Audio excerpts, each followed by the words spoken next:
ओम गुरुवे नमः। ओम नमः शिवाय। लक्ष्मीनारायणाभ्यां नमः। उमामहेश्वराभ्यां नमः। ओम हरि ओम।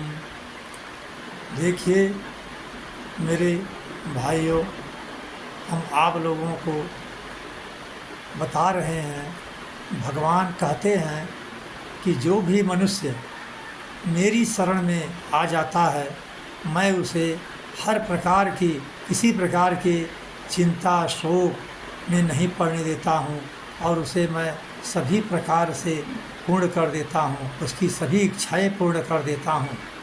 भगवान कहते हैं श्री रामचरितमानस में बाली सुग्रीव को कि सखा सोच त्यागहु बल मोरे, सब विधि घटब काज मैं तोरे। हे सुग्रीव, तुम अपने सभी सोच को हमारे ऊपर छोड़ दीजिए, हम तुम्हारे सभी मनोरथ पूर्ण करेंगे।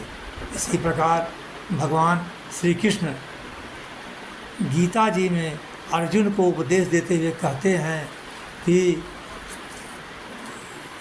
उसमें कि अनन्या चिंत्यन्तो मां ये जना पर्युपासते तेषां नित्ययुक्तानां योगक्षेमं वहाम्यहम्। आप जो है मेरी शरण में आइए, मैं आपको सभी प्रकार से जो आपको चाहिए, जो आपके योग्य है, मैं उसे सब प्रकार से आपको पूर्ण करूँगा, इसमें कोई संशय नहीं है।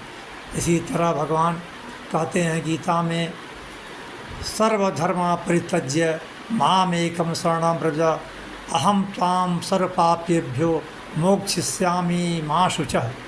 से भगवान कहते हैं सभी प्रकार के धर्म को, सभी प्रकार के आडंबर पूजा पाठ को छोड़कर केवल आप मेरे शरण में आ जाइए, मैं आपके सभी प्रकार के पापों को नष्ट करके आपको मुक्त आत्मा कर दूंगा।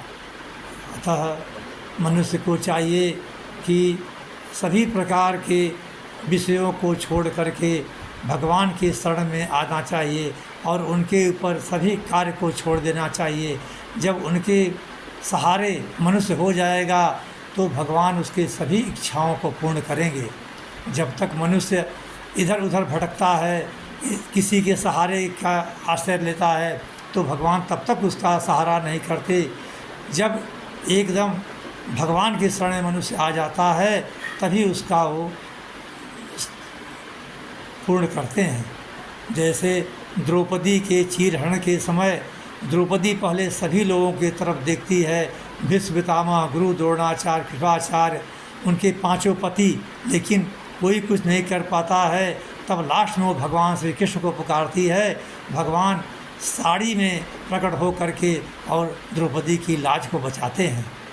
इसी तरह जब हाथी को ग्राह पानी में खींच रहा था तो पहले गज जो है ग्राह से लड़ाई करता है, लेकिन जब हार जाता है तो लास्ट में भगवान को पुकारता है और भगवान दौड़ के आते हैं और ग्राह से गज की रक्षा करते हैं।